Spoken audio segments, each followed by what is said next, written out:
खास खबर के प्रस्तुतकर्ता हैं Patanjali Kesh Kanti advance herbal hair expert oil, scientific व इफेक्टिव सॉल्यूशन। सह प्रायोजक हैं doctor ortho Ayurvedic oil and capsule, जोड़ों के दर्द की बेजोड़ दवा, और पेट सफा आयुर्वेदिक चूर्ण, पेट सफा तो हर रोग दफा।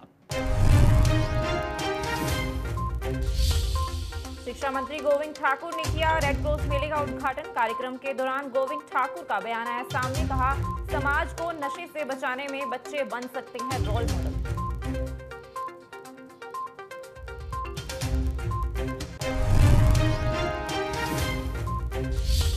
प्रतिभा सिंह के बयान पर भाजपा महिला मोर्चा ने किया विरोध। भाजपा महिला मोर्चा के अध्यक्ष मनीष सूद ने कहा है कि गुड़िया बयान पर माफी मांगे सांसद प्रतिभा सिंह।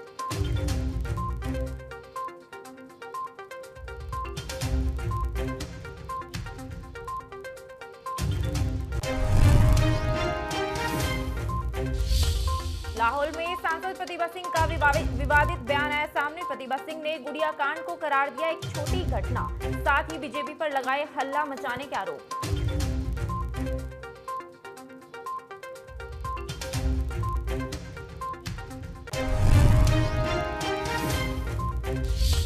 हिमाचल प्रदेश स्कूल शिक्षा बोर्ड की 10वीं कक्षा का परिणाम घोषित हो गया है, जिसमें मंडी की प्रियंका व दिवानगी शर्मा ने प्रदेश भर में 99% अंक हासिल कर पहला स्थान प्राप्त किया है। 20 जुलाई को तैयार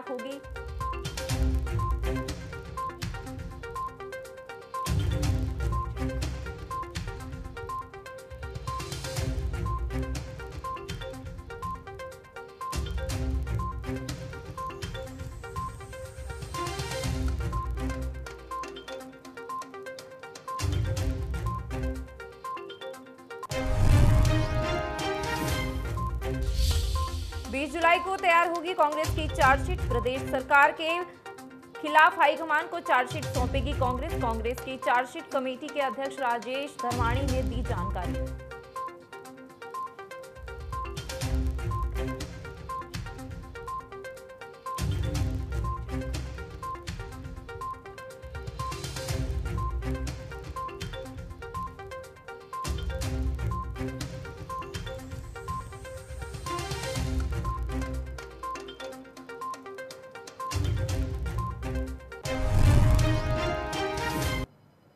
नमस्कार, आप देख रहे हैं इंडिया न्यूज पंजाब हिमाचल। मैं हूं आपके साथ मुस्कान हुसैन। शुरुआत करेंगे आज के बुलेटिन की। बता दें कि शिक्षा मंत्री गोविंद सिंह ठाकुर ने आज कुल्लू के ऐतिहासिक ढालपुर मैदान में 3 दिवसीय जिला स्तरीय रेड क्रॉस मेले का विधिवत उद्घाटन कर दिया है। जिला रेड क्रॉस सोसाइटी द्वारा आयोजित इस मेले का समापन 1 जुलाई को हिमाचल प्रदेश अस्पताल कल्याण अनुभाग की अध्यक्ष करेगी। गोविंद ठाकुर ने भारी संख्या में उपस्थित जनसमूह को संबोधित करते हुए कहा कि बच्चे देश का भविष्य हैं और समाज को आईना दिखाने की क्षमता रखते हैं। उन्होंने कहा है कि समाज को नशे जैसी बुराई से निजात दिलाने में बच्चा एक रोल मॉडल की भूमिका निभा सकते हैं। भी मुझे ये भी बताया गया है कि प्रदेश सर का कोई नाम है जो पिछले 2-3 वर्षों से पहला पुरस्कार कुल्लू जिला रेड क्रॉस सोसाइटी यानी लेती रही है, और ये हर प्रकार से लोगों की मददगार साबित हुई है। इसमें बेसहारा लोग हैं, गरीब लोग हैं, और जो ज़रूरतमंद लोग हैं उनको जब भी किसी बात की आवश्यकता होती है तो उसमें मदद की जाती है। और आज भी मैं यहाँ पर देख रहा था कि बहुत अच्छी प्रकार से लोगों का पार्टिसिपेशन हुआ है, और जिसके कारण से जिला रेड क्रॉस सोसाइटी के लिए अच्छी प्रकार, और इसका काम दुनिया भर में भी चलता है और देश में भी चलता है और प्रदेश में भी और कुल्लू ज़िला में भी। लेकिन मुझे एक बात का संतोष है कि हमारा कुल्लू ज़िला इस क्षेत्र में बहुत अग्रणी होकर के काम करता है। और अभी मुझे ये भी बताया गया है कि प्रदेश सर का कोई नाम है जो पिछले 2-3 वर्षों से पहला पुरस्कार कुल्लू जिला रेड क्रॉस सोसाइटी यानी लेती रही है, और ये हर प्रकार से लोगों की मददगार साबित हुई है। इसमें बेसहारा लोग हैं, गरीब लोग हैं, और जो ज़रूरतमंद लोग हैं उनको जब भी किसी बात की आवश्यकता होती है तो उसमें मदद की जाती है। और आज भी मैं यहाँ पर देख रहा था कि बहुत अच्छी प्रकार से लोगों का पार्टिसिपेशन हुआ है, और जिसके कारण से जिला रेड क्रॉस सोसाइटी के लिए अच्छी प्रकार से यानी आर्थिक दृष्टि से भी मदद मिली है। और आज मैं यहाँ पर जिला प्रशासन को बधाई देता हूँ कि आज जिन्होंने 2 बहुत अच्छी एम्बुलेंसेज डोनेट करवाई हैं और जो इनके अपने व्यक्तिगत संबंध है उसके आधार पर, और निश्चित रूप से अब उसका लोगों को लाभ मिलेगा। और प्रदेश कांग्रेस कमेटी के अध्यक्ष सांसद प्रतिभा सिंह के द्वारा गुड़िया कांड को लेकर दिए गए बयान पर अब हिमाचल प्रदेश में भाजपा महिला मोर्चा के द्वारा इसका विरोध किया जा रहा है। वहीं इस बीच भाजपा महिला मोर्चा ने कांग्रेस प्रदेश अध्यक्ष एवं मंडी की सांसद को चेतावनी दी है कि वो अपने बयान पर माफी मांगे, वरना पूरे प्रदेश में महिला मोर्चा के द्वारा विरोध किया जाएगा।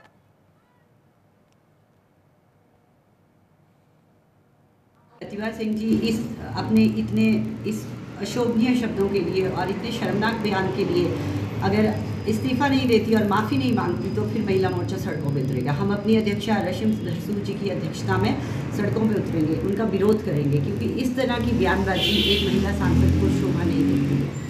इस तरह की बयानबाजी करके प्रतिभा सिंह जी की चाह रही है कि वो लाइमलाइट में आ जाएंगी, उनको सारी महिलाएं सम्मान करेंगी या पूरे हिमाचल के लोग उनको जानना शुरू कर देंगे। कहाँ पे कांग्रेस वाले उनको इतने बड़े पद पे बिठा रहे हैं, उनको इतना सम्मान करते हैं और वो क्या एक महिला होकर महिलाओं का ही सम्मान नहीं करती हैं और महिलाओं के खिलाफ ऐसी बयानबाजी करती हैं। वो 14 साल की एक बच्ची के साथ जो इतना अमानवीय कृत्य हुआ उसको वो एक छोटी सी घटना बता रही हैं और वो भी सार्वजनिक रूप से, वो भी माइक पे इतने लोगों के सामने। मैं तो कहती हूँ कि वहाँ बैठे हुए लोगों ने जो सुना तो उन्होंने उनका विरोध क्यों नहीं किया। हमारे बीच में तो अगर कोई गलत बात करता है तो हम उसका विरोध करते हैं, अपना व्यक्ति भी अगर गलत बात कर रहा है तो उसका विरोध कीजिए। मैं तो कहती हूँ कांग्रेस की महिलाओं को भी उनको समझाना चाहिए। जो प्रतिभा सिंह जी ने बयान दिया, मैं तो बोलती हूँ कि उन्होंने शर्मसार किया है पूरी नारी जाति को, क्योंकि एक औरत होने के नाते उनको बिल्कुल भी शोभा नहीं देता और इस उम्र में इस पड़ाव पे आकर वो ऐसी बातें कर रही हैं जो राजनीतिक परिवार से बिलोंग करती हैं। खुद वो ऐसे परिवार से, क्या उनको ये सिखाया नहीं गया कि बेटी बहू की इज्जत क्या होती है? तो वो उनके लिए बहुत ही, मैं तो बोलती हूँ ऐसा बयान देना शर्मनाक बयान है उनका। और देखिए अगर राजनीति में है तो उनको अपने शब्दों पे। हिमाचल प्रदेश स्कूल शिक्षा बोर्ड द्वारा आज 10वीं कक्षा का परिणाम घोषित कर दिया गया है, जिसमें मंडी की प्रियंका व दीवानगी शर्मा ने प्रदेश भर में 99% अंक हासिल कर पहला स्थान प्राप्त किया है। बिलासपुर के आदित्य सांख्यान ने 682 अंक लेकर दूसरा स्थान प्राप्त किया है। वहीं मंडी की अंशुल ठाकुर व ऊना की सिया ठाकुर ने तीसरा स्थान प्राप्त किया है। स्कूल शिक्षा बोर्ड के अध्यक्ष डॉक्टर सुरेश कुमार सोनी ने कहा है कि 10वीं कक्षा का परीक्षा परिणाम 87.5% रहा है। प्रदेश स्कूल शिक्षा बोर्ड द्वारा बुधवार को घोषित 10वीं कक्षा के परीक्षा परिणाम में प्रदेश भर में छात्राओं ने बाजी मारी है। आज 10वीं का परीक्षा परिणाम घोषित कर दिया गया है। पिछले वर्षों की तुलना में देखें तो ये परिणाम बहुत ही बेहतर है।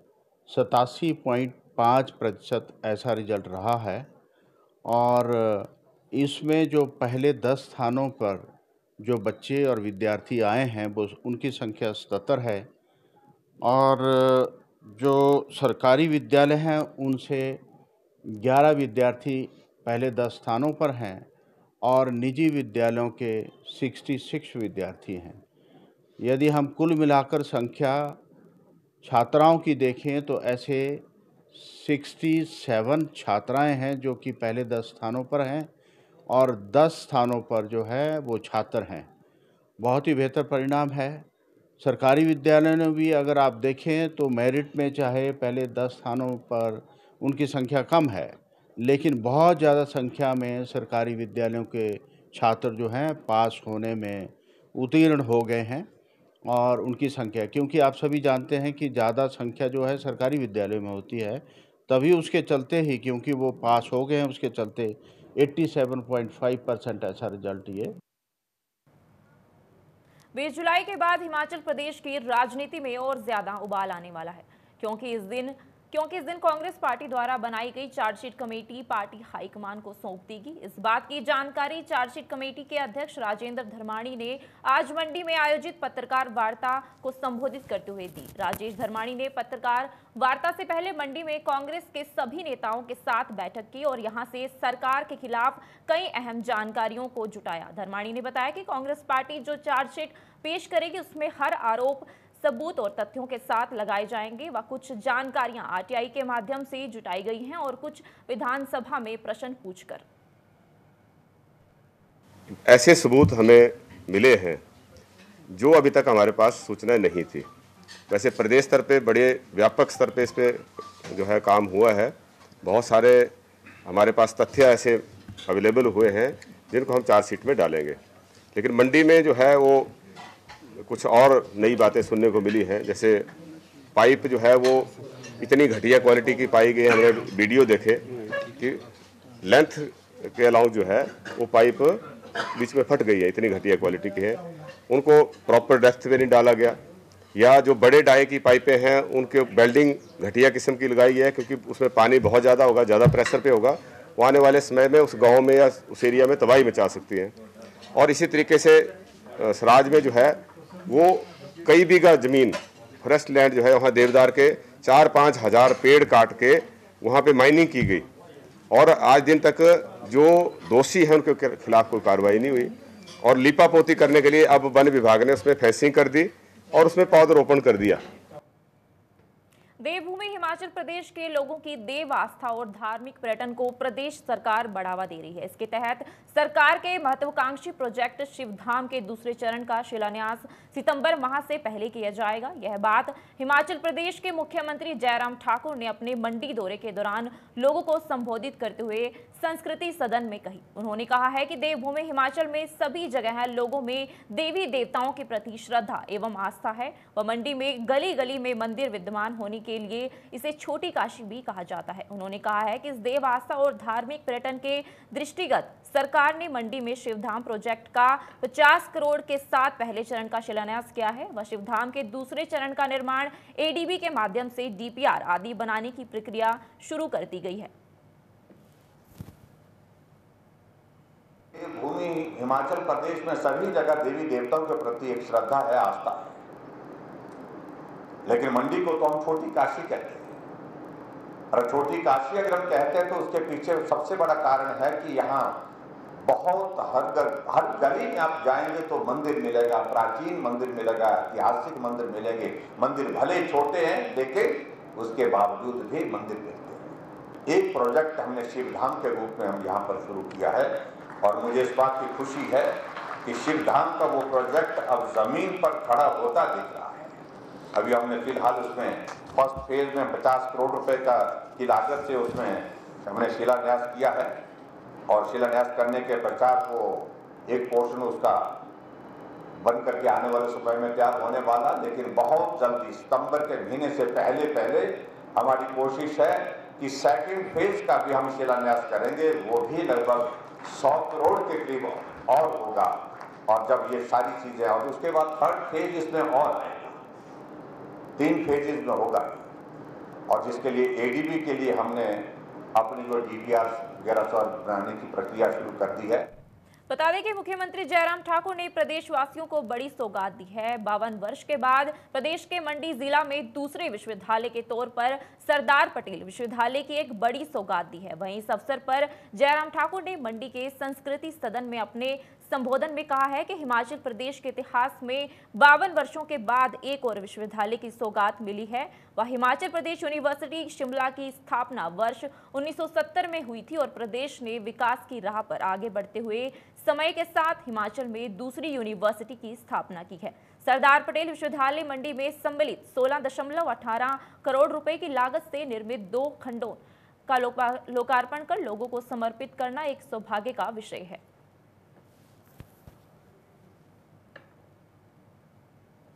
इतिहास में, कि मंडी के इतिहास में, कि हिमाचल के इतिहास में मैं कह सकता हूँ 52 वर्षों के बाद, क्योंकि शिमला यूनिवर्सिटी की स्थापना 22 जुलाई 1970 को हुई थी। उस वक्त की परिस्थितियाँ, उस वक्त प्रदेश की पॉपुलेशन, उस वक्त की सारी चीज़ें अलग तरह की थी और हिमाचल प्रदेश ने विकास की राह पर आगे बढ़ते हुए अस्तित्व में आने के बाद 75 साल का अपना जीवन का सफर जो है वो पूरा किया है। इस बात की प्रसन्नता है कि सरदार वल्लभ भाई पटेल जी के नाम पर हमने हिमाचल प्रदेश की जो दूसरी यूनिवर्सिटी शुरू हो रही है उनके नाम पर इस पर रखा है।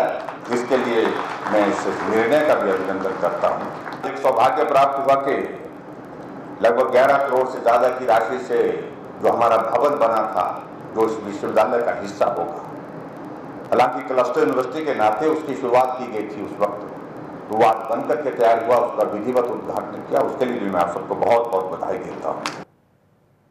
बिलासपुर में भाजपा के मुख्य प्रदेश प्रवक्ता रणधीर शर्मा ने पत्रकार वार्ता में कांग्रेसी नेताओं पर तंज कसते हुए आमजन को गुमराह करने के आरोप लगाए हैं। रणधीर शर्मा ने कहा है कि कांग्रेसी नेता असभ्य एवं असंसदीय भाषा का प्रयोग कर रहे हैं, जिसकी भाजपा निंदा करती है। शर्मा ने कांग्रेसी नेताओं द्वारा की गई बयानबाजी पर पलटवार करते हुए कहा है कि प्रदेश में कर्ज लेने की शुरुआत पूर्व मुख्यमंत्री स्वर्गीय वीरभद्र सिंह के कार्यकाल में हुई थी।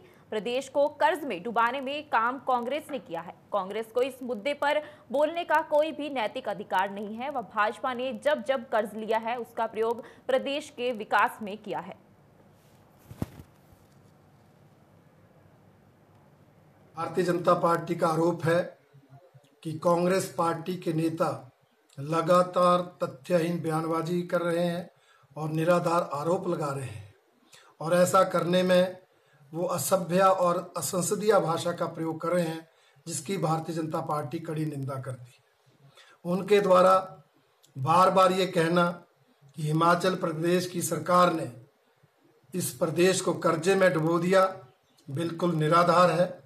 हिमाचल प्रदेश में कर्जा उठाने की शुरुआत वीरभद्र सरकार ने की थी, और अगर आप इसका विस्तृत ब्यौरा देखेंगे तो अधिकतर कर्जा कांग्रेस सरकारों में उठाया गया है। इसलिए इस विषय पर कांग्रेसी नेताओं को बोलने का कोई नैतिक अधिकार नहीं। उनके द्वारा और अनेक जो मुद्दे उठाना, वो इस बात को साबित करता है कि उनमें नेतृत्व की जंग है, होड़ लगी है। इसलिए एक दूसरे के बढ़कर झूठे आरोप लगाकर वो अपने आप को बड़ा नेता साबित करना चाहते हैं, और ऐसा करते हुए वो ना तो जनता के विषय को उठाते हैं, ना जनता के मुद्दों की बात करते हैं, परंतु माननीय मुख्यमंत्री जी के प्रति या अन्य नेताओं के प्रति असभ्य और असंसदीय भाषा का प्रयोग करते हुए बहुत ही निम्न स्तरीय बयानबाजी करते हैं।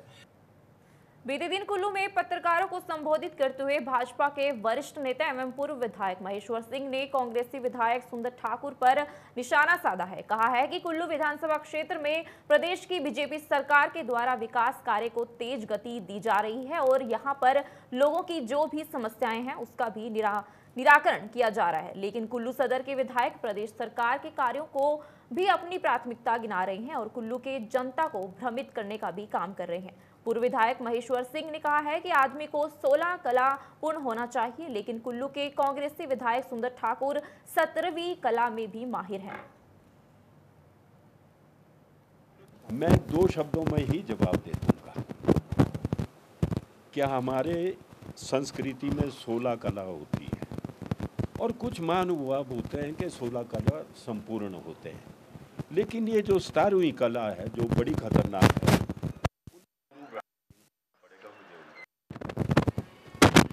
असत्य बोल के भी लोग समझे कि ये बिल्कुल सच्ची बात है। हिमाचल प्रदेश कांग्रेस कमेटी के कार्यकारी अध्यक्ष एवं श्री रेणुका जी के विधायक विनय कुमार ने श्री रेणुका में पत्रकार सम्मेलन को संबोधित किया। नेता प्रतिपक्ष मुकेश अग्निहोत्री के समर्थन में उतरे कार्यकारी अध्यक्ष विनय कुमार ने प्रदेश की जयराम सरकार पर जमकर निशाना साधा। वह मीडिया से बात करते हुए विनय कुमार ने कहा है कि नेता प्रतिपक्ष मुकेश अग्निहोत्री की बढ़ती लोकप्रियता से प्रदेश की जयराम सरकार घबरा गई है, और भाजपा ने अपने मंत्रियों की ड्यूटी नेता प्रतिपक्ष के खिलाफ बयान देने में लगा दी है। यही वजह है कि प्रदेश सरकार के मंत्री आए दिन नेता प्रतिपक्ष के खिलाफ अनाप शनाप बयानबाजी कर रहे हैं।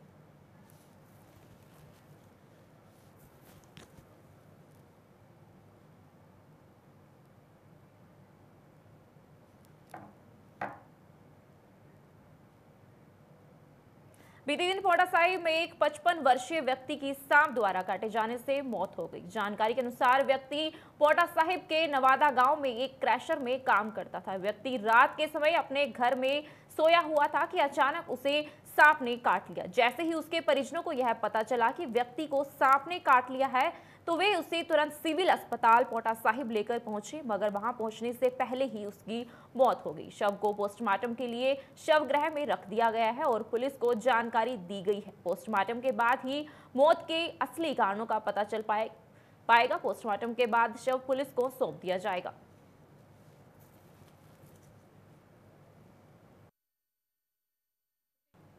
Dead at Civil Hospital Paonta Sahib. The patient party demanded for post-mortem, suspecting the case to be of snake bite. Final report can be given after.